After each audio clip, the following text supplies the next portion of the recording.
semuanya. Hari ini aku mau membahas tentang hidup yang tenang dimulai dari hati yang sederhana. Ada satu kebenaran yang sering ditolak banyak orang, bukan hidup yang rumit, tetapi hati yang terlalu penuh keinginan yang membuat seseorang gelisah. Kekacauan batin yang muncul ketika seseorang menginginkan terlalu banyak sekaligus menariknya. Penelitian menunjukkan bahwa semakin banyak keinginan yang tidak terpenuhi, semakin tinggi tingkat stresnya. Meski hidupnya tampak baik-baik saja, disinilah kesederhanaan hati memainkan peranan penting dalam hidup. Hidup terasa lebih damai bukan ketika masalah hilang, tapi ketika batin tidak lagi sibuk mengejar semuanya.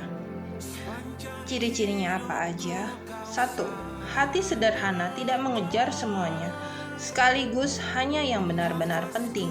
Kedua, kesederhanaan batin muncul ketika seseorang memahami batas diri. Hidup terasa berat ketika seseorang memaksa dirinya melampaui batas yang tidak realistis. Ketiga, hidup tenang tidak datang dari banyaknya hal yang dimiliki, tetapi dari sedikitnya hal yang menguasai hati kita.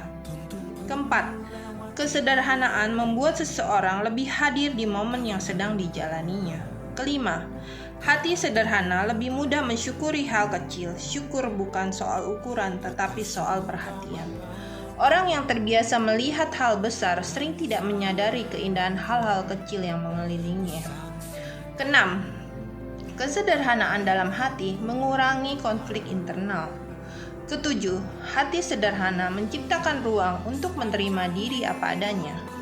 Ketenangan hadir karena hati tidak lagi perlu membuktikan apapun kepada siapapun. Hidup yang tenang selalu berawal dari hati yang jernih, tidak penuh sesak oleh keinginan yang tak kunjung habis. Dan hati yang sederhana bukanlah bawaan, melainkan hasil dari kesadaran yang terus dilatih. Jadi di sini Tuhan mengajarkan kita untuk mempunyai hati yang sederhana. Kadang-kadang sebagai manusia kita terlalu banyak keinginan. Jadi kita tidak bisa melihat hal-hal sederhana yang Tuhan sudah beri.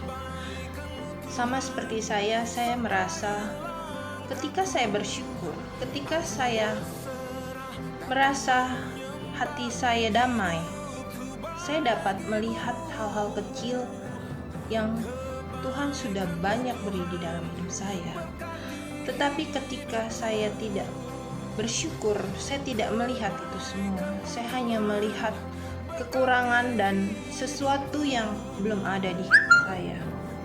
Jadi saya juga belajar untuk mempunyai hati sederhana supaya kita selalu bisa bersyukur kepada Tuhan. Itu aja sharing saya hari ini. Thank you semuanya. God bless you.